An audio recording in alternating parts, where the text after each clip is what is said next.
All right, the long-awaited birth story with baby number 3. I'm so excited. So I'm going to start with my 40-week appointment.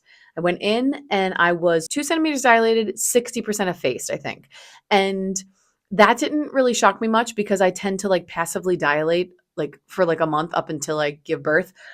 So I figured nothing was going to happen yet because my body really likes to push babies out at 41 weeks. And that's exactly what happened. So fast forward to my 41-week appointment, and I was now it was a little shy of 41 weeks. I was 3 centimeters and 80% effaced, which is funny. That's pretty progressed. My midwife was going on vacation, and so she was hoping that I was going to have the baby before 41 weeks, but I was like, I don't think that's going to happen. I don't know. And I love a really good cooked baby because like when they come out and they're like ready to walk, like 41 weeks, like they're like ready to come out.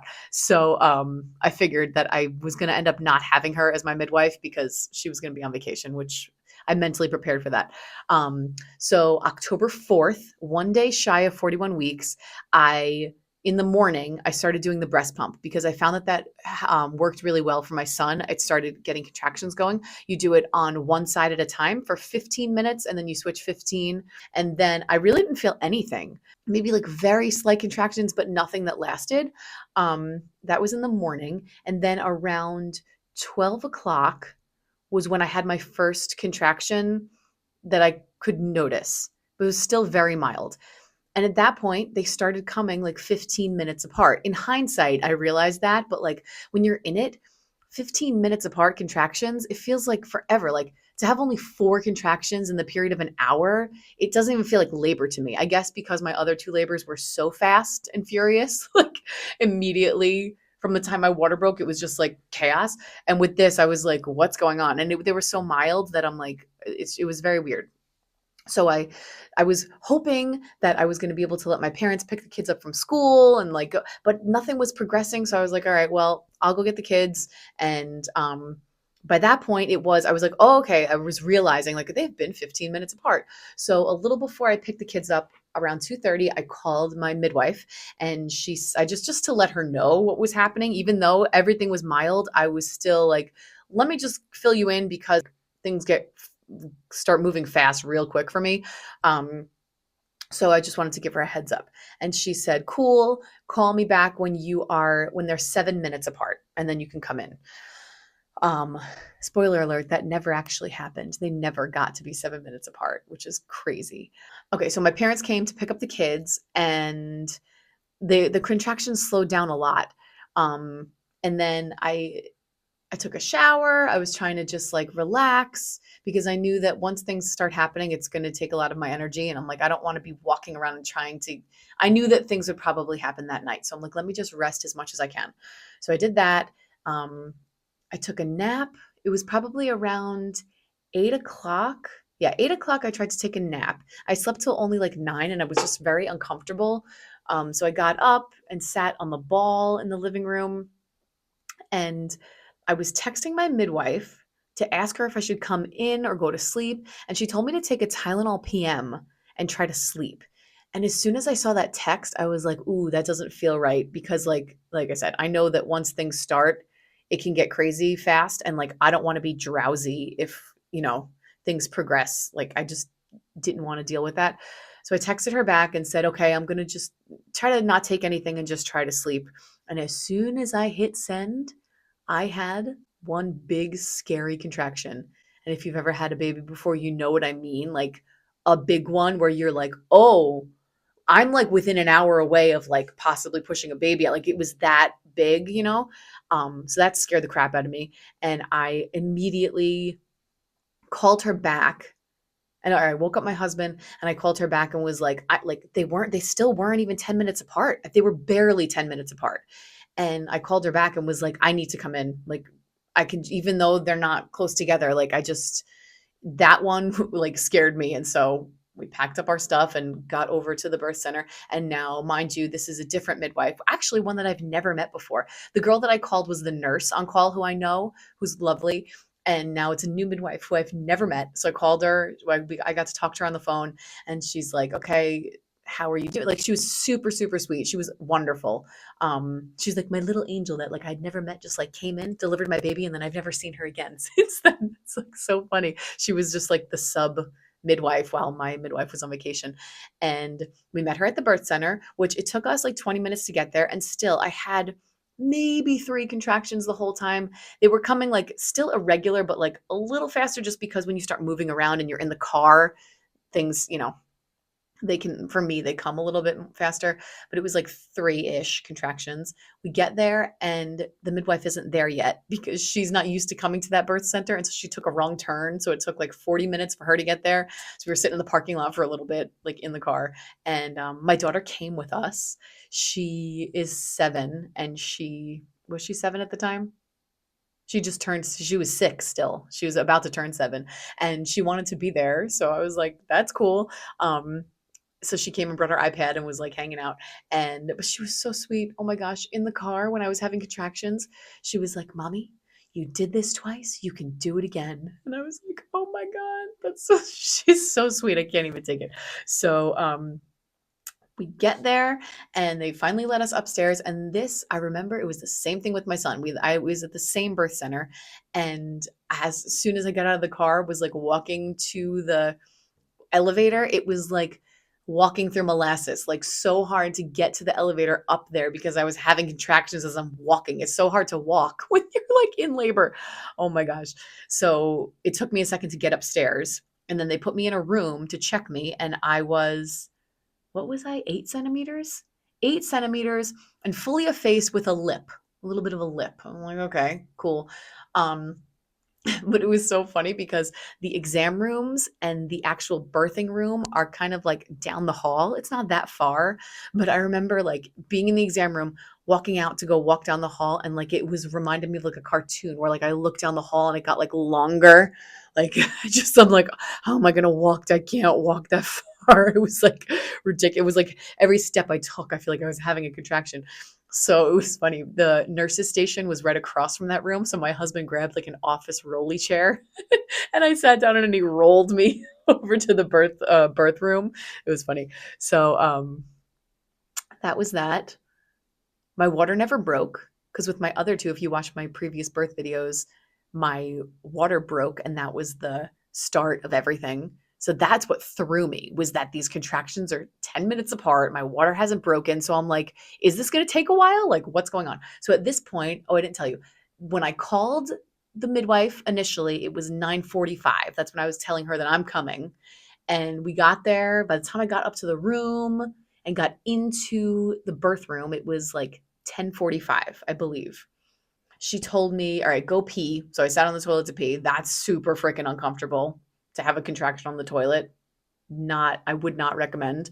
Um, some people say that it helps them you progress. I guess it probably does because there's nothing below you. So you're just like, ugh, I did not like that.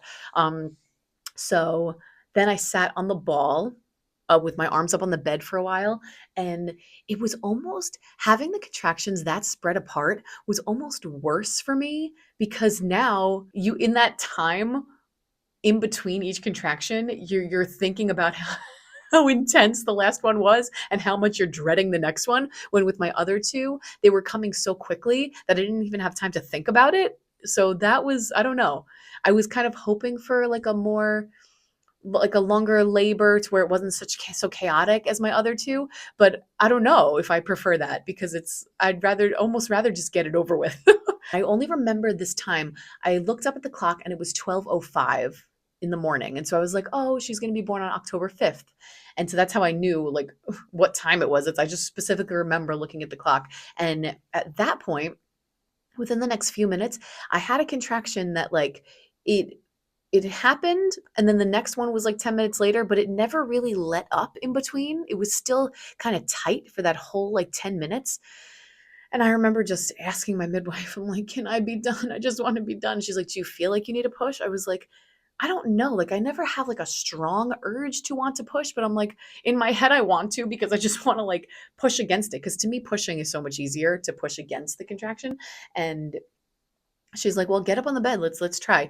And um, it's so funny for all my labors, I always expected to want to be like on all fours or in a different position than my back for pushing.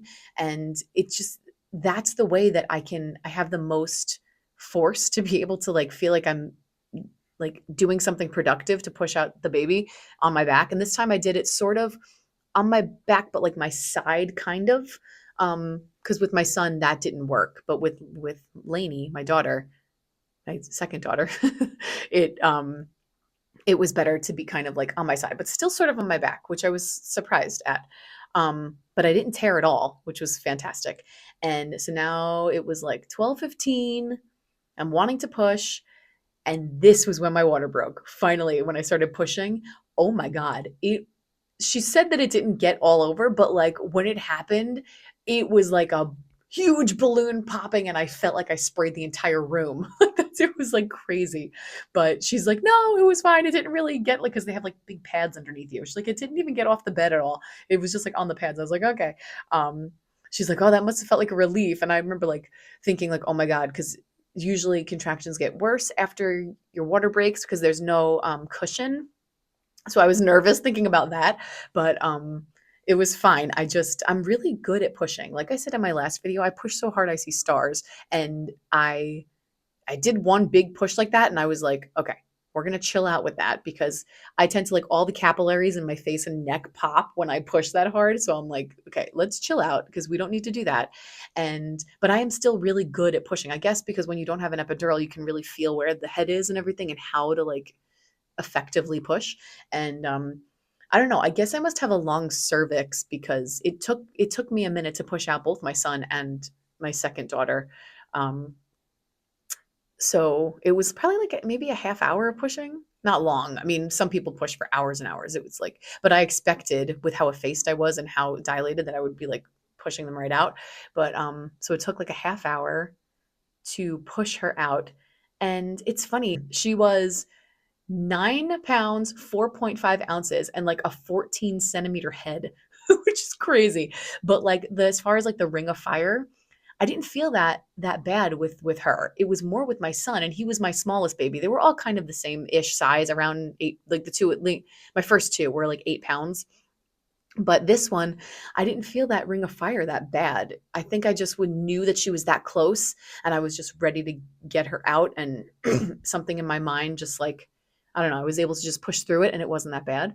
Um, so she was born at 12:48, and she came out sunny side up with her tongue sticking out at the midwife. She came out, and the midwife was like, "Oh my God, she's sticking her tongue out at me." It was so funny. So they immediately put her on my chest. We did the skin to skin. It was glorious.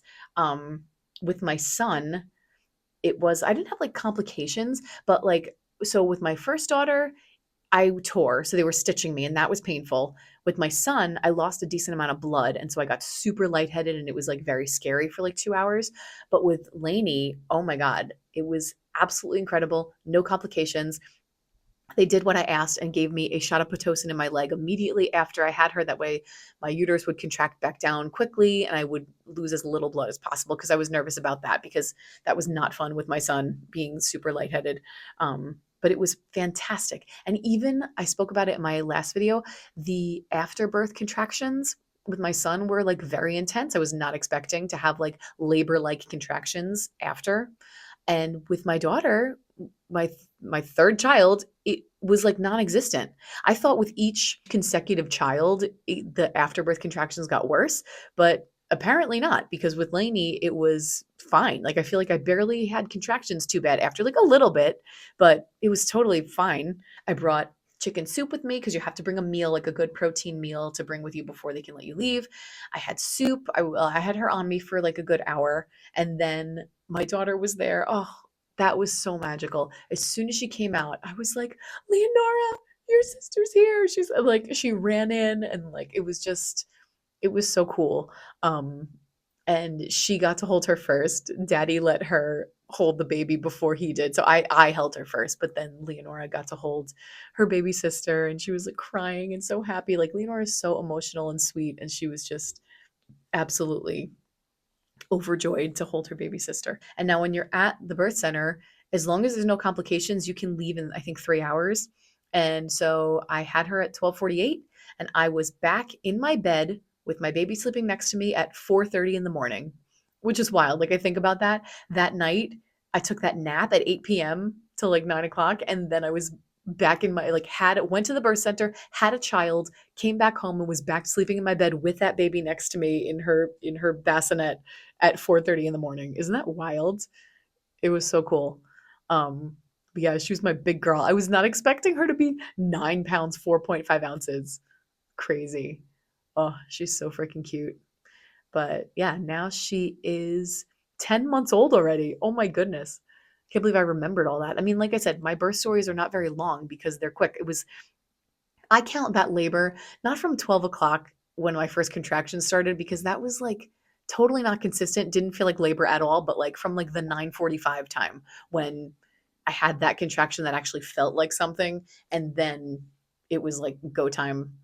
Um, and so it was about a 3 hour labor.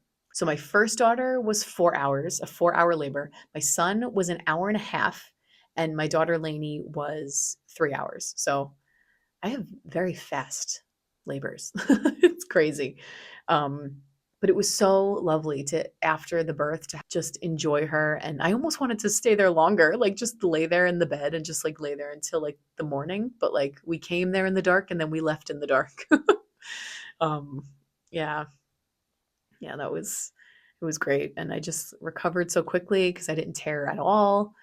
Um, the next morning, my family came over and just, it's so nice to be in your own home after having a baby. You're not being poked and prodded in the hospital. And as long as you're low risk and like that's what my OBGYN said last time, like if you're low risk and everything's great, then there's really no need for a physician. Like the midwives are incredible and that's been my experience.